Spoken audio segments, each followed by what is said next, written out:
కేటీఆర్ ఒక ట్వీట్ చేసిండు, ఏమంటాడంటే lots of interesting feedback and observations I have been getting post election results. The best one thus far, instead of setting up 32 govt medical colleges, KCR గారు should have set up 32 YouTube channels to counter the fake propaganda. Agree with this observation to an extent. అంటే 32 medical కాలేజీలు పెట్టే బదులు 32 YouTube channel కనుక పెట్టి fake propaganda మీద counter ఇచ్చుంటే మేము ఈజీగా గెలిచే వాళ్ళము అని ఇప్పుడు ఈరోజు చెప్తున్నాడు ఎలక్షన్లు అంతా అయిపోయిన తర్వాత. ఇప్పుడు ఇది ఎట్లా చూడాలంటే వాళ్ళ ఇదేంటంటే యూట్యూబ్ ఛానల్ ద్వారా మేము ఓడిపోయినామని కేటీఆర్ అంగీకరిస్తున్నాడు. అంటే వాళ్ళు ఒప్పుకుంది ఏంటంటే ఇక్కడ 32 యూట్యూబ్ ఛానల్ పెట్టి ఉంటే గవర్నమెంట్ లోకి వచ్చే మెయిన్ ఛానల్ ఉన్నప్పటికీ యూట్యూబ్ బలంగా పనిచేసినాయని చెప్తున్నారు. మేము టీ న్యూస్ పెట్టినాం, ప్రజల డబ్బుతో, ఉద్యమంలో వచ్చిన డబ్బులతో టీ న్యూస్ పెట్టినాం, నమస్తే తెలంగాణ పెట్టినాం.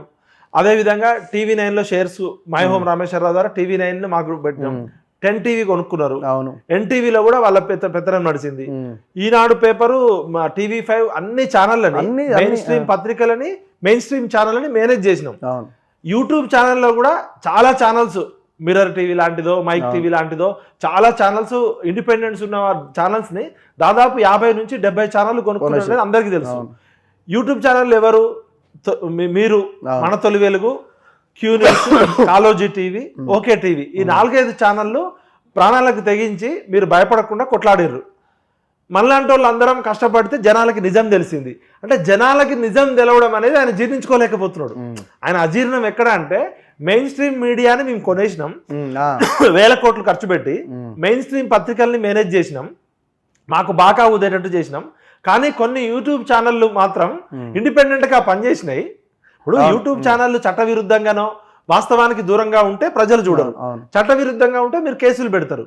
యూట్యూబ్ ఛానళ్ళ చేత మీరు ఓడిపోయిననే విషయం అంగీకరించినందుకు ఫస్ట్ కేటీఆర్కి థ్యాంక్స్ చెప్పాలి. ఎందుకంటే మీరు అబద్ధాన్ని ప్రచారం చేసిరు, మీరు గోబెల్స్ ప్రచారం చేసిరు, మీరు ఒకవైపు పోలీసులతోటి, ఒకవైపు ప్రశ్నించే గొంతులను అణచివేసి, మిమ్మల్ని అయితే పండ్లు కొనుక్కోవడానికి వెళ్తే కిడ్నాప్ చేసిరు అక్రమంగా, ఏదో టెర్రరిస్ట్ ఎత్తుకపోయి, మల్లనని అరెస్ట్ చేసిరు, నన్ను అరెస్ట్ చేసిరు, ఆ కాలోజీ శ్రీనివాస్ని అరెస్ట్ చేసిరు, ఓకే టీవీ శ్రావ్యాన్ని భేదించారు. అంటే ప్రశ్నించే గొంతులు ఉండద్దు, ఇండిపెండెంట్ ఛానల్స్ ఉండద్దని వాళ్ళు ఎన్ని ప్రయత్నాలు చేసినా మనలాంటి వాళ్ళు జనానికి నిజం చెప్పడంతో ఇవాళ మేడిపండు చూడు మేలిమై ఉండు, పొట్ట విప్పి చూడు పురుగులు ఉన్నట్టు సిగ్గుచేటు కేటీఆర్ లాంటి ఆ యొక్క ఇన్నిసార్లు ప్రజాప్రతినిధి ఉండి ఒక 30 యూట్యూబ్ ఛానల్ పెట్టుకుంటే మేము అధికారంలోకి వచ్చేటోళ్ళం అంటే ఇప్పటికీ కూడా ప్రజల తీర్పును గౌరవించట్లే వాళ్ళు. ఇప్పుడు ప్రజలు మా పాలనలో లోపం ఉంది, మీరు అహంకారము అరాచకత్వంతో ప్రజలకు దూరంగా పాలన చేశారు కాబట్టి మిమ్మల్ని ఓడించిరని మైపాల్ మర్చిపోయాం. మైపాల్ యాదవ్ బాగా కొట్లాడు. ఇట్లా ఒక 6-7 ఛానల్స్ కష్టపడి చేసి నిజాన్ని చెప్పినాయి కాబట్టి జనం ఆదరించారు. ఒకవేళ మనం చెప్పింది అబద్ధం అయితే జనమే తిరస్కరించేటోళ్ళు కదా. అంటే నిజం చెప్పడం కూడా తప్పని చెప్తున్నాడు ఆయన. ఈ ప్రాపగండా థియరీని నమ్ముకున్నాడు. మరి 32 యూట్యూబ్ ఛానల్ పెట్టే బదులు అసలు మీకు గవర్నమెంట్ లక్షల కోట్లు ఉన్నాయి కదా, మొత్తం 300 యూట్యూబ్ ఛానల్ పెట్టండి. అసలు మీరు పాలన ఎందుకు సాగించారు? 33 జిల్లాలు ఎందుకు?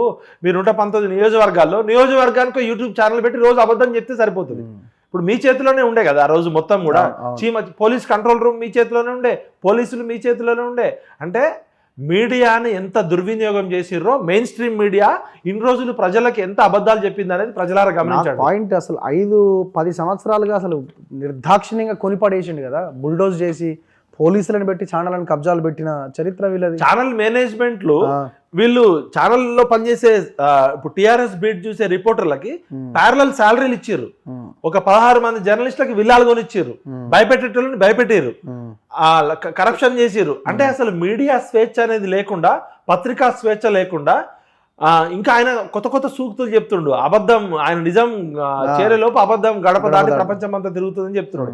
మరి ఇప్పుడు ట్విట్టర్లో అబ్జర్వేషన్స్ ఇవన్నీ గమనిస్తున్నట్టు కదా, ఆ రోజు ప్రజలు ఆహాకారాలు చేసి కొన్ని 100 మంది ట్విట్టర్లో పెట్టినప్పుడు ఏదో వారానికి ఒకటి చిన్న శాంపుల్ ఎగ్జాంపుల్ చేసిరు తప్ప నిజంగా ప్రజల పాలన మీరు కొనసాగించుంటే ఇవాళ మీకు ఈ పరిస్థితి వచ్చేది. సెలబ్రిటీలను కూడా వాడిరు, సెలబ్రిటీల యూట్యూబ్ ఛానల్, సెలబ్రిటీల ఇన్స్టాల్ వాడి వాళ్ళకు ఒక పాట ఇచ్చి వాళ్ళని డాన్సులు చేయమని గులాబీ రామక్క పాట రామక్క పాట పాడారు. ఇది వీళ్ళే ఎంత వాడారు. కోట్ల రూపాయలండి. కోట్లు ఇలా బిత్తిరి సత్యకి గానీ ఆ అమ్మాయి శివజ్యోతికి గానీ అసలు పాపం వాళ్ళకి రాజకీయాలు తెలియదు. మరి వాళ్ళ ఫీల్డ్ ని పక్కదోవ పట్టించి ప్రజల చేత చీచి అనిపించారు, వాళ్ళని తిట్టించారు. వాళ్ళు కళాకారులు, వాళ్ళేదో ఎంటర్టైన్మెంట్ కి 4 డబ్బులు పుట్టకుడి కోసం వాళ్ళు జబర్దస్త్లో లేకపోతే ఎంటర్టైన్మెంట్ ప్రోగ్రామ్ చేసి వాళ్ళని డబ్బులు ఆశ పెట్టి రాజకీయాలు తెలియని వాళ్ళకి రాజకీయంలో తప్పుడు ప్రచారం చేయడం వల్ల ఇలా చాలా మంది వాళ్ళ కెరీర్ దెబ్బతిన్నది.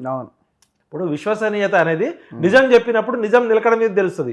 ఇలా ఎందుకు మనం మాట్లాడితే జనం చూస్తున్నారు అంటే మనం చెప్పేది నిజం కాబట్టి జనం ఆదరిస్తున్నారు. ఇలా మనం చెప్పేది తప్పై నిజంగా కేసీఆర్ మీదనో కేటీఆర్ మీదనో అబద్ధాలు చెప్పుంటే ఇలా జనం తీసుకరించేటోళ్ళు కదా. ఎందుకు ఇలా మనలాంటి వాళ్ళ ఇండిపెండెంట్ వాయిస్ కి ఆదరణ పెరుగుతుందంటే నిజం నిప్పు లాంటిది. నిజం నిప్పు లాంటిది ఎవరైనా కాల్ చేస్తుంది. మరి కేసీఆర్ గారు ఇన్ని మెయిన్ స్ట్రీమ్ ఛానల్ పెట్టుకొని కేటీఆర్ ఇన్ని యూట్యూబ్ ఛానల్కి డబ్బులు ఇచ్చి ఇంత సోషల్ మీడియా క్యాంపెయిన్లు టీం పెట్టుకున్నారు, 500 మందిని రిక్రూట్ చేసుకున్నారు, సపరేట్ సైన్యాలు పెట్టుకున్నారు డిజిటల్ మీడియా క్యాంపెయిన్కి. మరి ఇంత చేసినా కూడా వాళ్ళు ఎందుకు గెలవాలంటే వాళ్ళ పరిపాలన కరెక్ట్గా లేదనే విషయాన్ని తెలుసుకోకుండా ఇప్పటికీ బ్లేమ్ గేమ్ ఆడుతున్నారు. Mind game, blame game, divert game. ఇప్పటికైనా మీరు ప్రజలు కర్రు కాల్చి వాత పెట్టినప్పటికి కూడా ఇంకా బుద్ధి రావట్లేదు. అని 32 కాకపోతే 3000 వాళ్ళ దగ్గర లక్షల కోట్ల ఆస్తులు ఉన్నాయి, పెట్టుకోండి. ఒక 3000 ఛానళ్ళు పెట్టుకోండి. మరి యూట్యూబ్ ఛానల్ పెట్టుకుంటే మీకు కోట్లు వస్తాయా?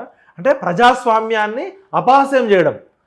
ఎలక్షన్ సిస్టమ్ ని యూట్యూబ్ ఛానల్ పెట్టుకొని అబద్ధాలు ప్రచారం చేస్తే ఇక జనం ఓట్లు వేస్తారనమాట. ప్రజలకు సోయి లేదు, ప్రజలకు వివరణ లేదు, రాజ్యాంగం లేదు, యాక్సెప్ట్ చేస్తలేరు వాళ్ళు. అంటే ఇప్పటికి కూడా స్టిల్ ఆ ఫీడ్ ద్వారా మనకు అర్థం అవుతుంది ఏంటంటే ప్రజలు మమ్మల్ని వ్యతిరేకించారని యాక్సెప్ట్ చేస్తలేరు. మళ్ళీ పబ్లికే తప్పు చేసిరని అంటున్నాడు తప్ప ఇచ్చిన రిజల్ట్ ని యాక్సెప్ట్ చేసి కదా మీరు పని చేయాల్సింది. ఇప్పుడు తెలంగాణ రాష్ట్ర బడ్జెట్ దాదాపు 2,50,000 కోట్ల నుంచి 3 లక్షల కోట్లు. ఈ 10 సంవత్సరాల్లో దాదాపు 25 లక్షల కోట్లు ఏమైనా అనేది చెప్పరు. 7 లక్షల కోట్లు అప్పు అయింది. ఈ అప్పు ద్వారా మీరు సృష్టించిన సంపద ద్వారా ఎంతమంది తెలంగాణ భూమిపుత్రుల ఉద్యోగాలు వచ్చినాయి చెప్పరు. ఎంతమంది పేదరికం నుంచి మధ్యతరగతిలోకి వచ్చారు.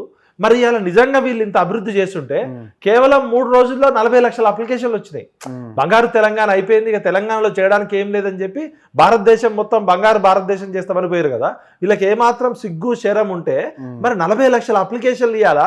మాకు రేషన్ కార్డు లేవని, లేకపోతే మాకు ఇందిరమ్మ ఇల్లు లేవని వీళ్ళు మొత్తం తెలంగాణ బంగారు తెలంగాణ చేసినాక ఎందుకు 3 రోజుల్లో 40 లక్షల మంది ప్రజలు పొద్దున్న నుంచి సాయంత్రం దాకా క్యూ లైన్ లో నిలబడుతున్నారు?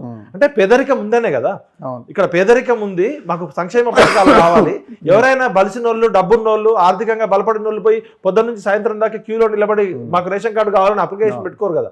మీరు 10 సంవత్సరాల్లో రేషన్ కార్డులు ఇవ్వలే, ఇందిరమ్మ ఇల్లు, డబుల్ బెడ్రూమ్ ఇల్లు ఇవ్వలే, పెన్షన్లు సరిగ్గా ఇవ్వలేదు, పిల్లలకి స్కాలర్షిప్లు ఇవ్వలేదు, ఫీ రియంబర్స్మెంట్ ఇవ్వలేదు, ఉద్యోగాలు ఇవ్వలేదు, నిరుద్యోగ భృతి ఇవ్వలేదు. అందుకనే మీ మీద చీత్కారంతో మీది కేవలం మాటల ప్రభుత్వము, చేతల ప్రభుత్వం కాదనే ఈ మాటల గారడి, బుడ్డెరకాన్ మాటలు, కళ్ళబొల్లి కబుర్లు, ఈ సొల్లు కబుర్లకే ప్రజలు చీత్కరించినా కూడా మీకు ఇంకా సిగ్గు రాకపోవడం హాస్యాస్పదం.